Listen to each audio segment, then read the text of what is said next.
Praise the lord. హల్లెలూయా. దేవునికి స్తోత్రం కలుగును గాక. ఏం చెప్పారు? అదేంటి 105వ కీర్తన ఏదో ధ్యానం చేస్తున్నారుగా.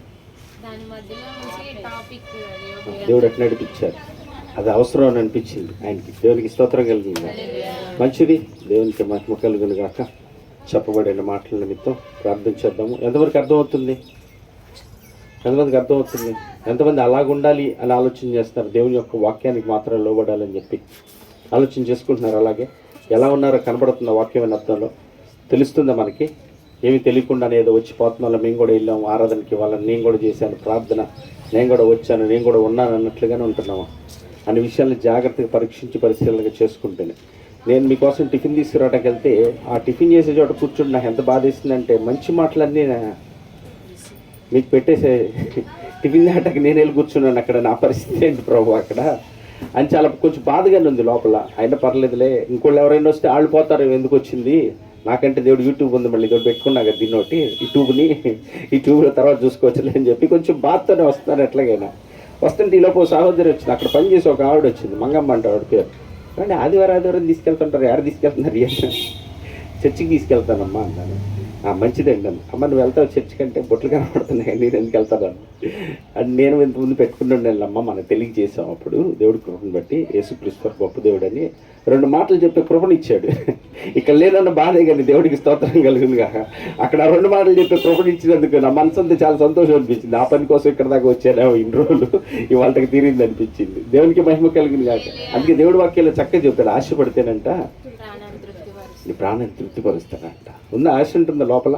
దేవుడి సన్నిధికి వచ్చాను, ఆయన మాట్లాడతాడు, నాకు మేలు కలుగుతుంది, నన్ను సంతోషం కలుగుతుంది. బాధతో ఉన్నాను, ఇబ్బందితో ఉన్నాను, సమస్యతో ఉన్నాను, వేదంతో ఉన్నాను, భయంకరమైన పరిస్థితుల్లో ఉన్నాను అని వచ్చేవాళ్ళు ఎవరైతే ఉంటారో నిజంగా చెప్తున్నాను తెలుసాను, గొప్ప ఆదరణ కలుగుతుంది, గొప్ప ధైర్యం కలుగుతుంది, గొప్ప నిరీక్షణ కలుగుతుంది, గొప్ప విశ్వాసం కలుగుతుంది. ఒక్క మాటలో చెప్పాలంటే, నీవు నాకుండగా నీవే నా అండగా, నీవు నాకుండగా నీవే నా అండగా, నీవే నా ఆత్మదాము తీర్చిన వెంబడించిన బండవు, నీవే నా ఆత్మదాహము తీర్చిన వెంబడించిన బండవు, కలవరపడినే కొండల వైపు నా కన్నులెత్తెదునా, కొదువతో నేను కుమిలెదనా. దేవునికి స్తోత్రం కలుగును గాక. మనం చెప్పాడు, మన వాక్యం చెప్పి చదువుకున్నాం కదా, కొండల వైపు ఏం అవసరం, ఎవరి వైపు మనం చూడాల్సిన ఎవరి వైపు చూడు, దేనికోసం చూడు, అసలు ఎవరి వైపు చూడాలి? యెహోవా వలన నాకు ఆశ్రయం కలుగుతుంది కనుక ఆయన వైపు నువ్వు చక్కగా చూస్తే నీ ప్రాణం తృప్తి కలుగుతుంది, నీకు మేలు కలుగుతుంది, క్షేమం కలుగుతుంది. దేవునికి మహిమ కలుగుతుంది కాక. అటు కృప దేవుడు దయచేయడం చెప్పబడిన మాటలతో చక్కగా లాస్ట్లో కూడా చక్కటి మాటలు వింటాక దేవుడు ఫస్ట్ చక్కటి మాట వినేళ్ళాను. నేను వెళ్ళేటప్పుడు ఏం చెప్పాడు? ఫస్ట్ కృతజ్ఞతాస్తుతులు చెల్లించుట మంచిది. చాలా సంతోషం. అసలు ఆ మాట చాలా గొప్పది. ఆ మాట ఎంతమందికి ఉంది కృతజ్ఞత? ఎంతమందికి ఉంది కృతజ్ఞత? ఉందా? ఎంతమందికి ఉందంటే అందరూ తలకెలుగుతాం. నీకు నిజంగా కృతజ్ఞత ఉంటే నువ్వు తాగే గ్లాస్ మంచినీళ్ళు బట్టి కూడా దేవుడికి కృతజ్ఞతాస్తుతులు చెల్లిస్తాం. ఈ ఎండాకాలంలో కొన్ని ఎడారి ప్రాంతాల్లో ఆ మంచినీళ్ళు కూడా దొరకని చాలామంది ఉంటారు. ఒక్కొక్కసారి దేవుడు కృపను బట్టి మాట్లాడిన మంచిని తాగుతుంటే మేమైతే తాగగలుగుతున్నాము, ఆ మంచిని లేని వాళ్ళు ఎందరో ఉన్నారయ్యా. ఇలాంటి ఈ పాటికన్నా బట్టలు వేసుకున్నట్టు ఇలాంటి వేసుకునే వాళ్ళు కూడా ఎందరో. ఇలా కూర్చొని ఆరాధన చేస్తున్నాం మనం అంటే ఇది కూడా లేకుండా కూర్చొని చేసేవాళ్ళు చాలామంది ఉన్నారు. చెట్ల కింద ఎండల్లో వానల్లో కూర్చొని చేసేవాళ్ళు కూడా చాలామంది ఉన్నారు, సౌకర్యాలు లేక. కానీ ఒక్కసారి అవన్నీ తలుచుకుంటే అంతకన్నా గర్వంతో చెప్పలేదు. ఒక్క మాట చెప్పి ముగించేస్తాను. నేనంటాను, అత్యధికంగా భూమి మీద కృప పొందిన వాళ్ళు మొదటి వాడిని నేనే అనుకుంటా. నేనే ప్రారంభంలో కృప పొందిన వాళ్ళని సంతోషపడతాను తెలుసా. ఎందుకంటే నాకున్నవన్నింటినీ ఒకసారి చూసి ఆయన ఇచ్చిన కృపను బట్టి మిమ్మల్ని అందరినీ బట్టి ఎంతకన్నా ఎవరికైనా ఉంటుందో గొప్ప. ఇంతకన్నా గొప్ప భాగ్యం, ఇంతకన్నా గొప్ప జీవితం, ఇంతకన్నా గొప్ప ధన్యత, ఇంతకన్నా గొప్ప పరిచర్య, ఇంతకన్నా గొప్ప దేవుడు అసలు ఎవరికి లేరు. నాకు ఒక్కడిగా ఉన్నాడని సంతోషపడతారు. దేవుని స్తోత్రం కలిగి ఆయన తలంచుకున్నప్పుడు అంటే హృదయ ఆనందంతో ఉప్పొంగిపోద్దంట దేవుని బిడ్డ. ఆయన కృతజ్ఞత స్తుతులు చెల్లిస్తూ ఉంటే ఎంత సంతోషం అనిపించిందో తెలుసా. దానికి వాళ్ళు చాలా పెద్ద టాపిక్. కృతజ్ఞత స్తుతులు చెల్లించడంలో ఏంటంటే ఎక్స్పెక్ట్ విస్తరించబడతాం అన్నాడు. ఏది ఎట్లా ఉన్నా ఆయన చెప్పిన మాటకి వీధిలో ఉంటే చాలా సంతోషం, ఆనందం కలుగుతుంది. లాస్ట్కి వచ్చేసాను యోగ గ్రంథంలో చక్కటి మాట్లాడినాను. యోగ ఎలాంటి పరిస్థితుల్లో కిందకు వచ్చేసాడు పాపం. ఎందుకు తీసుకొచ్చాడు? తెలుసుకోవాల్సింది ఇంకా యోగుకి నేర్పించాలని దేవుడు ప్రేమ చేత నడిపించారు. ఈరోజు మనం కూడా కొన్ని పరిస్థితుల్లోకి వెళ్తున్నాడు. దేనికి వెళ్తున్నాం? మన పార్వతక్క హాస్పిటల్కి వస్తుంది. నేను ఆపరేషన్ చేయించుకోవడానికి వెళ్తాను, ప్రార్థన అంటుంది, మళ్ళీ వస్తుంది. మళ్ళీ పొద్దున వస్తుంది, నేను ఎందుకు ఇన్నిసార్లు తిరుగుతుందో నాకేం అర్థం అవ్వట్లేదు. ప్రార్థన చేస్తే దేవుడు అంటున్నారు ప్రార్థన చేయమని. తప్పుగా అంటలేదు, కానీ చాలా రోజుల తర్వాత పార్వతక్కను చూశాను. అక్కడ మోకాళ్ళేసి ప్రార్థన చేస్తుంది. అదే కనుక ఆ శ్రమ తనకు అనుమతించబోతే బాసపడలేదు అంటే తప్పుగా అంటలేదు. అందరూ అలాంటి వాళ్ళు అంటే తన పరిస్థితిని బట్టి అట్లా పర్లేదుగా మనం అంతా బాగానే ఉన్నాం ఏముందిలే అనేటటువంటి ఒక పరిస్థితి. కానీ అప్పుడు ఏమైంది? వెంటనే మోకాళ్ళు వేసి ప్రార్థన. నాకు బలి ఆశ్చర్యం వేసింది. ఇవి అసలు లెగన కూడా లేగలేదు, ఎట్ట మోకాళ్ళు వేసి నిద్రపోబు అనిపించింది. అంటే ఆ పరిస్థితిని ఏం చేశాడు? తనకి మేలు కలగాలని ప్రార్థన చేయాలంటే ఎప్పుడు చేస్తావు? తవత్తేనే చేసేది మనం. లేకపోతే ఎందుకు చేస్తాం? శుభ్రంగా తిని హాయిగా గుర్రు పెట్టి పడుకుంటాం. అంతా బాగుంది, అంతా నా మేలుకే జరుగుతుంది అనుకుంటా వెళ్ళిపోతూ ఉంటాం. దేవుడికి స్తోత్రం కలిగిన. అన్నిటికీ మనకి ఏం చేస్తాడంట? మేలే మేలే మేలే. ఈరోజు నువ్వు ఏ పరిస్థితిలో ఉన్నది, నేనే పరిస్థితిలో ఉన్నది, మేలే, అందరికీ మేలే. కీడంటూ తలంచని దేవుడు అంటే ఆయన. దేవునికి స్తోత్రం కలిగింది. మేలే చేయటానికి ఇష్టపడిన దేవుడు అండి. అంత గొప్ప దేవుడిని కలిగిన నువ్వు నేను ఎంత ధన్యులు అండి, ఎంత భాగ్యవంతులో తెలుసా. ఇజ్రాయేలు నీ భాగ్యము ఎంత గొప్పది, ఎంత ధన్యుడివి, ఎంత గొప్ప కృప ఇచ్చాడు, ఎంత గొప్ప దేవుడి సావాసంలో ఉండడానికి ఇచ్చాడని తలంచుకున్నావు ఎప్పుడైనా? గుర్తొచ్చిద్దా ఎప్పుడైనా? ఆలోచన వచ్చిద్దా ఎప్పుడైనా? అసలు ఆ జ్ఞానం ఉందా, ఆ ధ్యానం ఉందా అంటే అసలు ఏం మనకి ఉన్నాం. లేచామా, తిన్నామా, పండుకున్నామా, తెల్లారిందా, ఇలాంటివే ఉండే పరిస్థితిలో ఉందాం. అలాంటి పరిస్థితిలో ఒక దేవుని గురించిన జ్ఞానంతో నింపబడి ప్రతి స్థలంలో ప్రతి సమయంలో ఆయన ఆలోచనలు, ఆయన కార్యాలను వెతికితే కనుక ఆయన కృపచేత నింపబడి గొప్ప సాక్షిగా నిలబడతాం. దేవునికి మహిమ కలుగును గాక. చెప్పబడిన మాటల నిమిత్తం మీరు శిష్ప్రయోగం చేస్తారు. కళ్ళు మూసుకొని ప్రార్థన చేద్దాం. ఏ మాటలైతే నీతో మాట్లాడి వెనుపరచబడ్డాయో ఆ ప్రతి మాటను బట్టి హృదయంలో చేర్చుకొని నాయన కృప చూపించండి. నాయన గ్రహించుటకు సహాయం చేయండి. తెలుసుకోలేకపోతున్నాను, గ్రహించలేకపోతున్నాను, నీ వాక్యాన్ని అర్థం చేసుకోలేకపోతున్నాము అయ్యా. నీ వాక్యాన్ని సరిగా నడవలేకపోతున్నాము. వేలాది నదులంత విస్తార తైలము నీకిచ్చిన చాలునా,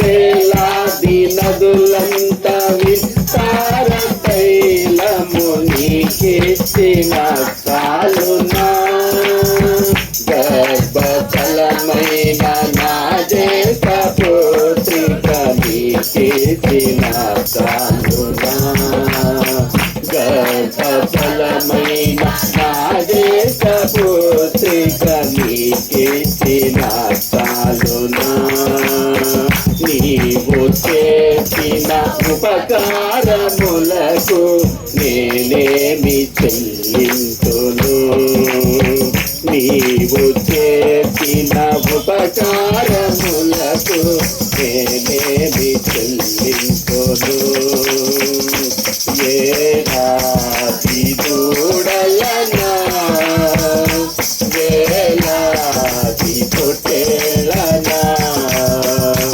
ఏనాటి దూడలనా వేలాది పొట్టేళ్ళనా, నీవు చేసిన ఉపకారములకు నేనేమి చెల్లించును, దేవా నా హృదయమర్పించును, దేవా నా హృదయమర్పించును. హల్లెలూయా. వేస్తున్నాముకి మహిమ కలుగుగాక. కొన్ని ప్రకటనలు చేస్తున్నాను, జ్ఞాపకం చేసుకోండి. రేపు సోమ మంగళ బుధవారాలు, సోమవారం సాయంత్రం నుంచి మరి బుధవారం మధ్యాహ్నం వరకు పెనుమేలు ప్రార్థన సహవాసంలో ఉద్యోగ కూడికలు ఆరంభించబడుతుండగా మళ్ళీ కూడా ప్రేమపూర్వకంగా ఆహ్వానించుండగా మీరు కూడా మీ సమయాలను బట్టి పాలు పొంది దేవుని యొక్క వాక్యాన్ని బలపడాలని, మీ సమయాన్ని బట్టి వెళ్ళాలని ప్రభుత్వం మీ అందరికీ తెలియజేస్తున్నాను.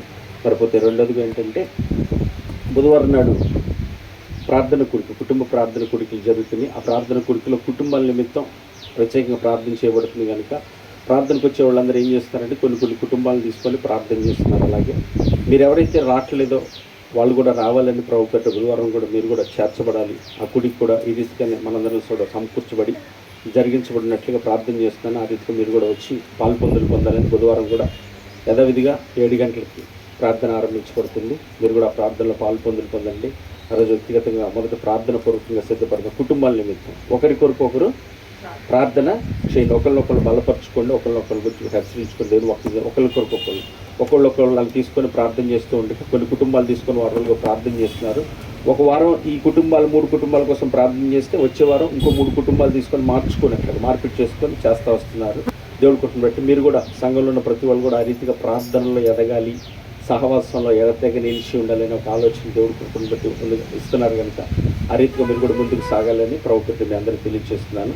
అలాగే శుక్రవారం యథావిధిగా 7 నుంచి 9 గంటలు ఉపవాస ప్రార్థన గుడి జరుగుతుంది. ఆ ఉపవాస ప్రార్థన గుడిలో కూడా మీ వంతుని బట్టి మీకు ఇచ్చిన ఆరోగ్యాలు బట్టి ఉపవాసం ఉంటే దేవుడి సన్నిధిలో ఒక్కరోజైనా అప్పగించుకొని మీకున్న సమస్యలు అట్లా ప్రార్థించేద్దాము. ఇంకా మీకు ఏదైనా సమస్యలు ఉన్నాయి, మాకు ఈ ఇబ్బందులు ఉన్నాళ్ళు తెలియచేయండి. లేదంటే మీరు వచ్చిన ఒక పేపర్ మీద రాసి నాకు తీసుకొచ్చి ఇవ్వటం చేయండి. అటన్ని ప్రత్యేకంగా ప్రార్థనలో పెట్టి దేవుడు చెప్పే మరి ఉపవాసం మీ విషయాల మీద కూడా ప్రార్థించేటప్పుడు దేవుడు కృప చూపిస్తాడని నమ్ముతూ వస్తున్నాను. ప్లస్ రెండోది ఏంటంటే తమ్ముడు పవన్ కుమార్ని బట్టి దేవుని ఎంతగానో స్థుతిస్తున్నాను. ఆ బిడ్డ జీవితంలో దైవ చిత్తం సంపూర్ణంగా నెరవేర్చబడినట్లుగా తనకు అనుమతించిన ఆ యొక్క అనారోగ్యంలో తన సంపూర్ణతను తెలుసుకొని దేవుని చిత్తానికి అప్పగించుకొని రక్షణ పొంది ఒక గొప్ప సాక్షిగా నిలబడి తన కోసం ప్రార్థించేద్దాం. రెండోది పార్వతక్క పాప మరి ఆ కిడ్నీలో స్టోన్ మరి దాన్ని మళ్ళీ సెంటర్కి వచ్చిందంటున్నారు, అటు వచ్చింది ఇటు వచ్చిందన్నారు.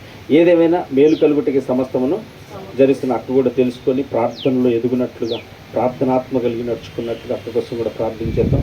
ఇంకెవరెవరైతే బలహీనులుగా ఉన్నారో మరి మేరీ వాళ్ళ అమ్మగారు కూడా కొంచెం అనారోగ్యంతో ఉన్నారు, ఆ తల్లిగారి కోసం కూడా ప్రార్థించేద్దాం. అలా ప్రతి ఒక్కరిని ఎవరి పేర్లు కొన్నిసార్లు ఏమవుతుందంటే ఇలా నిలబడినప్పుడు కొంతమంది పేరు చెప్పాలంటే కూడా ఆలోచన, అదిగో వాళ్ళ పేరు చెప్పారు మా పేరు చెప్పలేదు, అదిగో వాళ్ళు పిలిచారు మమ్మల్ని పిలవలేదు అంటారని నేను అందరు ప్రే చేసేటప్పుడు కొంతమంది గుర్తొస్తారు. గబుకుని పేరు పెట్టి ప్రే చేయాలి, ఎందుకంటే వాళ్ళ కోసం చేశారు మా కోసం చేయలేదు అనుకుంటారనే రెగ్యులర్గా అందరినీ కలిపి చేసుకెళ్ళిపోతూ ఉంటారు. దయచేసి అలా ఎప్పుడు అనుకోవద్దు. మీకు ఎదురుంటే కనుక నాకు తెలియచేస్తే దాన్ని బట్టి ప్రార్థించుద్దాం. రెండోది కూడా చూస్తే దివ్య వాళ్ళ హస్బెండ్ సహోదరుడు అన్నయ్య ప్రవీణ్ అన్నయ్య కోసం కూడా ప్రే చేయండి. దేవుడి కృపను బట్టి చాలా మార్పు ఇచ్చాడు. ఆ కుటుంబం కూలిపోద్దు అనుకున్న సమయంలో కట్టి నిలబెట్టిన దేవునికి మహిమ కలుగును గాక. ఇంకా అన్న కూడా రక్షణ పొంది మారుమనసు పొందినట్లుగా చేద్దాం. పోయిన వారం పావని నరేష్ అనే బ్రదర్ వచ్చారు. వాళ్ళ కోసం కూడా జ్ఞాపకం చేసుకుని ప్రే చేయండి. ఇంకొక ఒకసారి గృహాన్ని దర్శించి మరి వాళ్ళు కూడా రావడానికి మన వంతుగా మన ప్రయత్నం చేస్తే ఇక్కడ కాకపోయినా ఎక్కడో చాట జీవగలిగిన సంఘంలో ఆత్మలు కట్టబడితే కావాలి మన దగ్గరే అని కాదు, ఎక్కడో ఒక చోట ఎక్కడికి వెళ్ళినా పర్వాలేదు వాళ్ళ రక్షణలో నిలబడాలని ప్రార్థనే చేద్దాం. దేవునికి స్తోత్రం. సురేష్ మన మధ్యలో ఉన్నాడు, తమ్ముడు కూడా రక్షణ పొంది మంచి సాక్షిగా నిలబడి మంచి ఆలోచనలు ఉంది తమ్ముడికి. అందుని బట్టి దేవుని ఎంతగానో స్తుతిస్తున్నాను. అది దేవుని మహిమ కొరకు వాడబడతాడు, మంచి పునాది వేయబడతాడని ఆలోచనతో ఉన్నాను. తమ్ముడి కోసం అందరి కోసం ప్రార్థన చేద్దాం, వాళ్ళ కోసం కూడా ప్రార్థించేద్దాం. ప్రార్థన మానొద్దు. బుధవారం ప్రార్థనలు అందరూ రండి. ప్రార్థనకి వాక్యానికి ప్రథమ స్థానం, రెండోది ప్రార్థనకు కూడా ప్రథమ స్థానం మనం ఇవ్వాలి. సమృద్ధి అయిన వాక్యం దేవుడు అనుగ్రహిస్తున్నాడు. అలాగే ప్రార్థనతో కూడా నిలబడినప్పుడు ఈ రెండు ఎప్పుడైతే సమానంగా ఉంటాయి దేవుని కృపను బట్టి కార్యాలు ఖచ్చితంగా మనం ఆయన చిత్తానుసారంగా జరిగించబడదు. ఇప్పుడు ఉన్న పరిస్థితి ఏంటంటే నాకు కనిపిస్తుంది ఏంటంటే ప్రార్థనలో చాలా బలహీనంగా ఉన్న విషయం దేవుడు బయలుపరుస్తున్నాడు. ఇంకా ఆసక్తి కలిగి ప్రార్థించాలి, ఇంకా పట్టుదల కలిగి ప్రార్థించాలి, మొర్ర పెట్టాలి, కన్ని పెట్టాలి. విరిగి నలిగిన హృదయం అంటే ఆయనకి ఇష్టమైన బలియాగం అంటారు. దేవాన్ని చిత్తమును జరిగించని చెప్పి సంపూర్ణంగా అప్పగించుకుని ఆ కార్యాలైన దానికి పాదాలు కడగలిగినటువంటి ఆ ప్రార్థన శక్తి మనకు దయచేయని దేవుడు కోరుకుంటున్నాడు. దేవునికి స్తోత్రం కలుగుతుంది కాక. ఇంకేదైనా మర్చిపోయింటే అటు విషయాలతో ప్రార్థించేద్దాం. సమస్త ఘనత మహిమ ప్రభావాలు యేసుక్రీస్తు వారి నామముకే చెల్లుగా. ఇంకేదైనా మర్చిపోయింటే దయతో క్షమించండి, జ్ఞాపకం చేసుకుని వాటన్నింటిని బట్టి ముందుకు నడుద్దాం. అక్కేదో మాట అంటే ఒక ముస్లిం ఫ్యామిలీ లోకం మీద కోల్పోయి ఆశ ఆ ఫ్యామిలీ నా దగ్గరికి వస్తుంది, వారి కోసం కూడా మీరు జ్ఞాపకం చేస్తారు. ఖచ్చితంగా అక్కడ కూడా మరి దేవుడిచ్చిన కృపను బట్టి శుక్రవారం పూట కొంతమందికి సువార్తను ప్రకటిస్తూ మరి కింద మాటలు తన దేవుడు ప్రేరేపించిన వాటిని బట్టి తనకి ఇచ్చిన ప్రార్థనాత్మను బట్టి ప్రార్థన చేస్తుంది, కొంతమంది కోసం సువార్తను ప్రకటిస్తుంది. ఆ పరిచర్య కూడా దేవుని చిత్తానుసారంగా దేవుని మహిమార్థం జరిగించినట్లు అక్కడ వస్తున్న ప్రతి వారు కట్టబడినట్లుగా, వారు కూడా ఆత్మలు బలపరచుకున్నట్లుగా మనందరం ప్రార్థించండి. దేవునికి మహిమ కలుగును గాక. చివరి ప్రార్థనతో మనం టిఫిన్లోకి వెళ్దాం. కొంచెం లేట్ అయిపోతుంది. కళ్ళు మూసుకొని అందరూ తలలోంచినట్లయితే లాస్ట్ పెట్టుకుని ముగించుకుందాం. మహోన్నతుడా, మహిమ ఘనత ప్రభావములకు పాత్రుడు తండ్రి, నాయన స్తుతులకు స్తోత్రార్హుడు, పూజారుడు, మహనీయుడు, మహోన్నతుడు నాయన. మేమే పాటి వాళ్ళం, మేమెంతటి వాళ్ళం, పలుకుటకు తలంచుటకు మాట్లాడుటకు మాకు ఏ అర్హత లేదు. నీవు ఇచ్చిన గొప్ప భాగ్యం నా తండ్రి, నాయన తండ్రి అని పిలిచి గొప్ప కృపను ఇచ్చావు. దాని నుండి ఎప్పుడు తొలగిపోక, దాన్ని ఎప్పుడు మర్చిపోక, అదే నా భాగ్యమని, అదే నా ధన్యతని, దాన్ని బట్టి నిత్యము సంతోషించుటకు సహాయం చేయండి.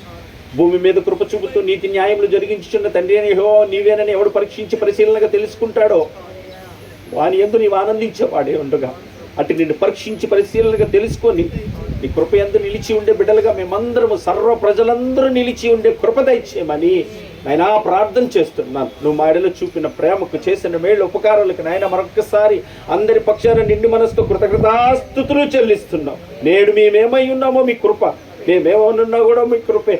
నేటి వరకు మమ్మల్ని కాపాడింది ఏది లేదు. నీ సహాయము వలన, నీ కృప వల్ల, నీ దయ వల్ల బ్రతికి ఉన్నావు నాయన. ఇక నువ్వు నీ కృప వల్ల, నీ సహాయం వల్ల, నీ దయ వల్ల మాత్రమే బ్రతుకుతావని నీ పాదాల ముందు పెట్టి బ్రతిలాడుతున్నాను. సహాయం చేయమని ప్రార్థన చేస్తున్నాను నాయన. వాక్యమితి నీ దాసుడు కుటుంబాన్ని బలపరచు, నీ చిత్తానుసారంగా నడిపించు, నీ మహిమ కొరకు నిలబెట్టు నా తండ్రి నాయన. వెనుదిరగని విశ్వాసంతో నువ్వు నడిపిస్తున్నావు నా తండ్రి నాయన. ఏ పరిస్థితిలో ఉన్నా యోబు వలె నీ ముందు నిలబడటానికి నాయన, అయా యోబు వలె నేర్పించడానికే, తెలుసుకునటానికే చేస్తున్నావని నాయన ముందుకు నడిపించే కృప బిడ్డలకు దయచేయమని, అయా ఏ ప్రాంతాల్లో వాటి నీ దృష్టికి అనుకూలమో ఆయా ప్రాంతాలకు మార్గాలు తెరిచి నడిపించండి. ప్రభునందు నీ ప్రయాస వ్యర్థము కానివని అన్నావు నా తండ్రి. లోకంలో నీ ప్రయాస వ్యర్థమేనన్నావు నా తండ్రి. ఆ లోక ప్రయాసను విడిచి నీ పని కొరకు ప్రత్యేకించి ప్రతిష్ఠించబడి నీ మహిమ కొరకు వాడబడినట్లుగా నీ చిత్తానుసారంగా నీ మహిమ కొరకు నీ దాసుడు కుటుంబాన్ని బలపరిచి వాడుకోనమని ప్రార్థన చేస్తున్నాను. కుమారుడు పవన్ కుమార్ని బట్టి నిన్ను మనసుతో కృతజ్ఞతలు చెల్లిస్తున్నా. యవ్వన కాలంలో పిలుచుకున్నావు నా తండ్రి. అయా నీ కృపని బట్టి ప్రార్థన చేస్తున్నాను నా తండ్రి నాయన. అయ్యా నీ చిత్తమును బిడ్డ ఎరుగునట్లుగా, నీ ఆలోచన బిడ్డ ఎరుగునట్లుగా, నీ పరలోక జ్ఞానంతో బిడ్డ నింపండి. యవ్వన కాలమందు బలవంతుని చేతిలో బాణము వలె బిడ్డ వాడబడినట్లుగా ప్రార్థన అభిషేకము కలిగి, ప్రార్థన ఆత్మ కలిగి, మొరపెట్టగలిగిన వాడిగా, అంగలార్చగలిగిన వాడిగా, తనతో పాటు ఉన్న అనేకులు యవనస్తుల కొరకు కన్నీరు కార్చగలిగిన వాడిగా తండ్రి, ఇంకా అనేకులు యవనులకు ఈ బిడ్డ ఒక సాక్షిగా నిలబడినట్లుగా తండ్రి నీ కార్యము తన యందు సంపూర్ణంగా నెరవేర్చమని ప్రార్థన చేస్తూ నీ పాదాలు చెంత పెడుతున్నాను. తన ఉన్న అనారోగ్య పరిస్థితుల్లో నాయన నీ దాసుని అంటున్నావు, నా కృప నీకు చాలును అన్నావు నా తండ్రి. నీ కృప చేతనే నీ కుమారుడిని వాడుకునమని ప్రార్థన చేస్తున్నాను. అరిపిన పార్వతక్కను బట్టి స్తోత్రాలు. తనకున్న బలహీనతలో నీ బలమును పరిపూర్ణపరచగల దేవుడు అని, నీకు అసాధ్యం అంటూ ఏది లేదని తను తెలుసుకున్నట్లుగా నీ సన్నిధిలో మొర్రపెట్టగలిగిన ఆత్మ, అంగలార్చగలిగిన ఆత్మ, వేడుకొనగలిగిన ప్రార్థన అభిషేకం బిడ్డకు దయచేసి బలపరిచి నీ కార్యములు చూసి, ఆహా నీ కార్యములు ఎంత భీకరములని నాయన దాసుడు అన్నట్లుగా తన నోట పలికించగలిగిన దేవుడు అని నమ్ముతూ నీ పాదాలు చెంత పెడుతున్నాను నా తండ్రి. నీకే స్తోత్రాలు అయ్యా, నీకే వందనాలు నాయన. ఇక సంఘంలో ఉన్న ప్రతి బిడ్డను నీ పాదాలు చెంత, ప్రతి కుటుంబాన్ని పాదాలు, ఏ బంధకాలు, ఏ బలహీనతలు, ఏ లోకము, ఏ శరీరము బిడ్డల మీద ఏలుబడి చేస్తుందో నాయన, సత్యాన్ని తెలుసుకోనికుండా అసత్యంలో నాయన క్షణభంగురమైనటువంటి నాయన అయ్యా లాగుతుందో అటు వాంఛల నుంచి, కోరికల నుంచి బిడ్డలకు విడుదల ప్రసాదించు నా తండ్రి. నీ వెలుగును ప్రకాశింపజేసి సత్యమందు ప్రతిష్ఠించి విన్న ప్రతి మాట వారి హృదయంలో స్థిరపరిచి వాక్యానుసారంగా జీవించే కృపాభాగ్యం నాకు మాకు దయచేసి నాయన. నీ నామమునకు మాత్రమే సర్వ మహిమ ఘనత ప్రభావాలు పొందుకోమని. బుధవారం జరగవలసిన కూడిక, శుక్రవారం జరగవలసిన కూడికన మరి నాయన ఆరాధనలు యవనస్తుల కూడికలు అంతయులో నీ నామం మహిమపరచబడి నీ ప్రజల సత్యమును గ్రహించి రక్షణ పొంది నీ రాకడికి సిద్ధపడినట్లుగా నీ కార్యములు వారి అందరూ జరిగించి నీవు మాత్రమే సమస్త ఘనత మహిమ ప్రభావాలు పొందుకోమని అతి శ్రేష్టమైన యేసుక్రీస్తు వారి పరిశుద్ధ నామమున ప్రార్థనలను నీ కృపతో అడిగి పొందుకుంటున్నా పరమ తండ్రి. ఆమేన్. పరలోకమందున మా తండ్రి, మీ నామం పరిశుద్ధపరచబడును గాక, మీ రాజ్యం మాకొచ్చును గాక, నీ చిత్తమే పరలోకమందు నెరవేర్చున్నట్లు భూమి అందు నెరవేరును గాక. మాకు కావలసిన ఆహారం నేడు మీరు మాకు దయచేయము తండ్రి. మెడల అపరాధం చేసిన వారిని క్షమించులాగున మా అపరాధాలు క్షమించుతాను. మమ్మల్ని శోధనలోనికి కీడు నుంచి తప్పించాను. ఎందుకంటే రాజ్యము, బలము, శక్తి, మహిమ నిరంతరం నీవే ఉన్నావు తండ్రి. ఆమేన్. చివరిలో ఒక్క మాటకు జ్ఞాపకం వస్తుంది కాబట్టి చెప్పి ఆశీర్వాదం చెప్తాను. ఇందాకడే ఆ కుమార్తె ఆవిడికి సువార్త చెప్పాను. నా కోసం కూడా ప్రార్థన చేయండి. పార్వతి అంటే ఆవిడ పేరు. మీ అనుదిన ప్రార్థనలో జ్ఞాపకం చేసుకోండి. ఆ సహోదరి కూడా రక్షణ పొందినట్లుగా. ఎందుకు నా హృదయం అలా జ్ఞాపకం వచ్చింది. మర్చిపోకుండా ఆ సిస్టర్ కూడా ప్రేయర్ చేయండి. అందరి కోసం చేయండి, వాళ్ళ కోసం. ఆశీర్వాదంతో ముగించుకుందాం. సర్వ సృష్టికర్త అయిన మన తండ్రి అయిన దేవుని ప్రేమయు, సర్వమానవాళి రక్షకుడైన మన ప్రభువైన యేసుక్రీస్తు వారి యొక్క కృపయు మనల్ని ఆదరించి బలపరిచి మన యందు తండ్రి చిత్తమును జరిగించే పరిశుద్ధాత్మ యొక్క అన్యోన్య సహవాసము, సన్నిధి, సహాయము కూడి ఉన్న మనకును సకల జనులకు సకల పరిశుద్ధులకు జరుగున్న ఆరాధనలకు యవనస్తులు కూడికలు ప్రార్థించిన బిడ్డలు అందరికీ సదా తోడుగుండి ఆయన కృపలో బలపరిచి ఆయన మహిమ కొరకు సిద్ధపరచునుగాక. ప్రేమ సమాధానకర్త అయిన దేవుడు మనకు తోడేండి నడిపించునుగాక. ఆయన కృప మనందరికీ తోడే ఉండను గాక. My God bless you. దేవుడు మిమ్మల్ని అందరినీ ఆయన ఆత్మలో ఆశీర్వదించునుగాక.